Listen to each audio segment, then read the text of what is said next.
Mais uma vez, espero que todos vocês estejam bem. Seja muito bem-vindo a mais uma conversa. Hoje eu quero falar sobre como a nossa percepção de Deus prejudica a nossa liberdade, a nossa cura em todo aspecto, certo? O meu objetivo aqui é trazer uma nova perspectiva de esperança em Cristo para você.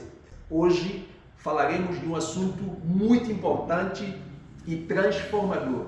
Vamos conversar sobre a cura que nós encontramos em Jesus e a nova esperança que Ele nos promete, que Ele nos oferece. Como você já sabe, nós estamos aqui refletindo sobre o coração de Deus revelado em Jesus. É disso que nós estamos falando, o coração de Deus revelado em Jesus, e nós vimos que Deus, na pessoa de Jesus, nos convida a encontrar descanso, a encontrar refúgio, a encontrarmos cura e transformação de nossa vida nele. Esse é o convite de Jesus. Mas hoje, essa conversa aqui, ele tem como objetivo principal te ajudar a alinhar a sua mente, o seu coração, sabe, a uma visão mais clara, mais coerente de Deus, de Jesus para você. Repito, a nossa proposta nessa conversa, o que eu proponho é te ajudar a ter uma visão mais clara, mais coerente de Deus, mais coerente de Jesus através da Bíblia. Por que isso é importante? É simples, porque a nossa visão, a nossa percepção sobre Deus, sobre Jesus, influencia em todo o processo da sua vida. Se você não tem uma visão clara, se você não tem uma visão correta acerca de Deus, acerca de Jesus, você vai continuar fazendo tratamento psicológico para curar sua depressão, para curar sua ansiedade. Você vai buscar ajuda em todos os psicólogos, você vai continuar tomando medicamento, você vai continuar buscando toda a ajuda que você quiser para resolver o problema do seu casamento, para resolver seus traumas. Você não vai encontrar sem alinhar essa visão clara na sua mente e no seu coração sobre quem é Deus e sobre quem é Jesus. Por isso a nossa conversa é sobre a nossa percepção de Deus. Olha, eu estou aqui mais uma vez nesse ambiente da minha casa que estou amando bastante, aqui na sala, na cozinha, onde minha esposa faz toda aquela coisa deliciosa para nós. E talvez você vai escutar um barulho de fogão, talvez você vai escutar um barulho de grito aqui do cachorro, do vizinho que está gritando bastante, mas para mim o mais importante é que essa conversa de fato possa trazer uma clareza, trazer um despertar, trazer realmente um renovo para a sua vida. E mais do que tudo, que essa conversa agregue valor na sua vida, que essa conversa possa te ajudar a enxergar coisas de outra maneira, como assim também tem me ajudado. E eu quero começar com uma pergunta que próprio Jesus faz aos discípulos. Certa vez Jesus estava com seus discípulos, depois de muita correria, de tantos idas e voltas, de tantas curas, de tanto milagre, de tanta coisa assim, de tanto debate também com líderes religiosos. Então Jesus tinha que tirar um tempo para fazer uma pergunta muito profunda para os seus discípulos. A pergunta é: quem dizes que eu sou? Jesus perguntou para aqueles discípulos: e vocês? Quem vocês dizem que eu sou? Essa conversa está em Mateus capítulo 16, versículo 15. Só que eu quero tornar essa pergunta muito pessoal, eu quero tornar essa pergunta muito objetiva, muito direta. Eu quero que essa pergunta seja direta para você. Quem você diz que é Deus? Quem é Jesus para você? Na conversa anterior, se você não assistiu a nossa conversa anterior, o vídeo anterior, é bom que você assista, porque ali nós fizemos alguns questionamentos muito interessantes. Um dos questionamentos que foi feito é: qual é o lugar que você acha que você ocupa no coração de Deus? E dentre muitas outras coisas. Se você não assistiu, eu recomendo fortemente que você assista, porque vai te ajudar bastante. Bem, se você, por acaso, não é inscrito nesse canal, por favor, se inscreva. Mais uma coisa que eu quero te pedir. Olha, eu quero que esses vídeos sejam mais do que apenas um vídeo. Eu quero que seja uma aula, eu quero que seja uma conversa. Por isso, interaja. Como está sendo para você essa conversa aqui? Tá certo? Agora faz o seguinte, escreva aqui embaixo, deixa aqui nos comentários qual é a visão, qual é a perspectiva que você tem de Deus. O que acontece? Nós, por causa do sistema religioso, por causa da nossa cultura, por causa da nossa construção de vida, nós estamos projetando em Jesus uma visão distorcida do mundo. Nós projetamos em Jesus a visão distorcida que nós temos de como o mundo funciona. Presta atenção. Por causa da do sistema religioso em que nós viemos, por causa de como nós fomos educados na nossa casa, por causa do nosso contexto de vida do dia a dia, sem a gente perceber, a gente projeta em Jesus essa visão distorcida de como o mundo funciona. Nós pensamos que Jesus relaciona conosco da mesma maneira como o nosso pai, como o nosso colega, como a sociedade, como a religião lida conosco. Por exemplo, nós acreditamos no mundo que nós somos aceitos se nós somos bons. Então, se eu sou bom numa coisa, eu sou aceito. Se nós agimos bem, de maneira correta, nós recebemos recompensa. Observa que facilmente, eu e você, nós vamos vivendo com Jesus exatamente pensando, acreditando que nós somos abençoados, que realmente a nossa relação com Jesus, ele depende muito de quê? De quem nós somos, do que nós somos capazes de fazer, se nós somos muito obedientes, se nós não somos muito obedientes. Então, ou seja, essa visão vai atrapalhar muito, mas muito você de conhecer a Deus e muito Deus de operar cura, milagre, libertação na sua vida. Certo? Essa visão ele limita a nossa relação com Deus. Por quê? Porque essa nossa intuição natural vai projetar dentro de nós um Deus como nós, um Deus de acordo com a nossa religião, um Deus de acordo com a percepção do mundo que nós temos. Então essa nossa percepção, muitas vezes, ela molda a nossa experiência pessoal com Deus. Nunca esqueça disso. Então, a gente percebe que nós, os seres humanos, quando nós estamos diante, por exemplo, de um sentimento estranho dentro de nós sentimos vergonha de falar isso para outra pessoa. Observa, às vezes você sente vergonha de falar de algo para o seu pai, às vezes você sente vergonha de falar de algo para o seu marido, e imagina só, se você é uma pessoa que acha que certo sentimento que você tem dentro de você é tão ruim que você não pode falar para o seu marido, para o seu pai, acredite você ou não, você vai ter dificuldade de falar desse assunto também com Deus. Isso por quê? Por causa dessa percepção do mundo que você tem. Porém, o problema vai continuar dentro de você. Essa dor, essa dúvida, essa angústia, essa luta vai continuar dentro de você.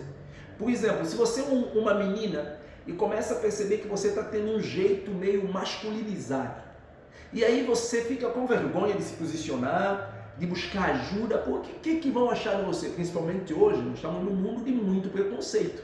Se você é um homem que começa a ter um jeito muito feminilizado, muito feminino, o que você acha que vai acontecer? Você muitas vezes vai ou se reprimindo ou vai se rebelando e você perde a sua essência. Você não consegue ter paz. Você acha que você está bem, mas você não está bem. Você diz, não, eu vou viver assim mesmo, ninguém tem conta a ver com a minha vida, importante, eu sei o que eu quero, o que eu sinto. E tão convencido que você está fazendo coisa certa, mas na verdade você sabe, eu sei, nós os dois sabemos que lá no fundo, você é uma pessoa confusa, você é uma pessoa mal resolvida. E pior, Deus, que é a única pessoa que de fato você tem que prestar conta com ela, você também não consegue se abrir, você não consegue se expor. Por causa de quê? Por causa dessa visão distorcida. Você muitas vezes vai agir com Deus como uma criança. Imagina uma criança vendo uma lesma. Ela chega, aproxima diante desse algo desconhecido com nojo, com receio. E você e eu, sem percebermos, a gente tem sentimento, tem coisas estranhas dentro de nós que a gente reage com nojo, com receio, com vergonha, mas Deus já sabe. E pior é que Ele está dentro de você. Isso precisa ser tratado. Por isso essa pergunta, quem é Deus para você? Quem é Jesus para você? Ele é fundamental para nos ajudar a começarmos a encontrar em Deus cura, transformação para toda a nossa frustração. Então eu quero agora te levar a alguns questionamentos práticos. Por isso eu te convido a fazer o seguinte: pega caneta e papel, escreve o que você pensa que é Deus. Pensa um pouco assim, quando você pensa em Deus, o que vem em sua imaginação? O que vem em sua mente sobre Deus? Faz isso, certo? Liste algumas qualidades que associa com Deus na sua mente, na sua imaginação, no seu pensamento. Você precisa de anotar isso aqui, porque essa visão de Deus, ela pode ser muito catastrófica, ela pode ser muito prejudicial, ela pode ser vai te prejudicar muito. Então escreve, não tenha vergonha, é só eu e você e Deus, tá? Inclusive você nem precisa deixar aqui no comentário, mas se você quiser compartilhar vai ser legal. Mas faz isso, escreve no papel. O que você pensa sobre Jesus? O que você pensa sobre Deus? Quem é Deus na sua imaginação? Quem é Jesus na sua imaginação? Já fez isso? Ok, agora vamos para o segundo passo. Pergunte assim: essa visão que eu escrevi aqui de Deus, de Jesus, ele me faz ver Deus como uma pessoa amorosa, como uma pessoa acolhedora, como uma pessoa acessível? Ou essa visão, esse pensamento, essa imaginação que eu tenho de Deus me faz ver Deus como um Deus severo, como um Deus realmente que odeia esses tipos de coisa e por isso não dá para tratar dessas coisas junto com Deus? Como é que está na sua mente, no seu coração, essa visão de Deus? Isso é muito importante, tá? Agora, um terceiro passo que você tem que fazer. Pergunte agora para você mesmo diante disso: como eu posso mudar a minha percepção de Deus para que eu possa me aproximar de Deus como um Deus amoroso, como um Deus que me tem no seu coração e que me ama tanto e que realmente Ele quer que eu lance diante dele, como a Bíblia diz, toda a minha ansiedade, não é algumas, toda a minha ansiedade. Eu vou te dar aqui uma referência bíblica. Jesus diz assim, em Romanos capítulo 5, versículo 7. Ele diz: mas Deus prova o seu amor por nós, sendo nós ainda pecadores. Está claro? Sendo nós ainda pecadores, Deus prova o seu amor para conosco. Então eu quero que você entenda que o convite de Jesus, que nós falamos no vídeo passado, sobre lançar sobre Ele toda a nossa ansiedade, o convite de Jesus para tomar o seu jugo, ela é uma proposta para um novo estilo de vida. Preste atenção nisso. Ele promete para nós que o seu jugo é suave e que o seu fardo é leve. Isso não significa que nós não vamos enfrentar dificuldade. Pelo contrário, significa que agora, com Jesus, tendo consciência de quem é Ele, tendo uma visão clara de quem é Ele, o que é que a gente faz?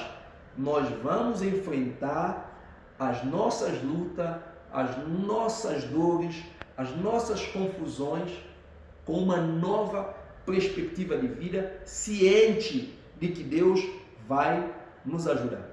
Agora, eu quero que você faça mais um exercício. Procure na Bíblia todos os versículos que falam a você sobre a verdadeira natureza de Deus, mas como, por exemplo, a bondade de Deus, a mansidão de Deus e amor de Deus. Agora, vai para a Bíblia, procure todo o versículo da Bíblia que fala sobre a bondade, que fala sobre a mansidão, que fala sobre amor de Deus por você. Escreve e comece a interiorizar esses versículos dentro de mim. Ah, Samuel, eu ouvi você falar que Deus é isso tudo, mas Deus odeia o pecado. Deixa-me te dar uma visão diferente desse pensamento. Deus odeia sim o pecado. Agora a pergunta é, por que Deus odeia o pecado? Por causa do mal que Ele nos fez, por causa do mal que Ele nos faz. Pecado é aquilo que atrapalha a nossa vida. Pecado é aquilo que corrompe a nossa humanidade. O que é que Jesus veio? No vídeo, você precisa assistir a conversa anterior. Jesus veio para perdoar os nossos pecados, porque de fato Ele odeia o pecado, porque o pecado nos faz um mal terrível. É só por isso que Deus odeia o pecado. Se pecado fosse algo bom, Ele não iria odiar. Como não é algo bom, por isso que Ele odeia. Então entenda isso. Deus odeia o pecado porque Ele te faz mal, e quando você entende isso, você vai começar a odiar o pecado também. E aí você vai amar mais a Deus, porque você entende que Ele te ama profundamente, ao ponto de odiar tudo aquilo que te faz mal. Amém? Então, Deus, Ele não é um Deus distante, mas é um Salvador que se aproxima de nós com amor e compaixão. Eu quero terminar dizendo para você o seguinte: ao reconhecer quem é Jesus e aceitar o convite dele, nós podemos transformar nossas lutas em oportunidade, crescimento e alívio. O que eu quero é que você tenha uma consciência e que você esteja convencido de que Jesus, Ele pode lidar com todos os problemas que você sofre, com todo o problema que você enfrenta aqui nesse mundo. Depressão, ansiedade, pânico, fobia, transtorno, etc. Jesus pode te curar e pode te libertar de todos os problemas. Que Deus te abençoe. Diz para mim se eu conseguir explicar com clareza essa questão da percepção de Deus. Diz para mim como é que isso foi para você e também diz em que eu posso melhorar, porque eu quero que cada um encontro aqui entre eu e você seja uma aula para transformar a nossa vida. Deus abençoe sua casa, Deus abençoe sua vida.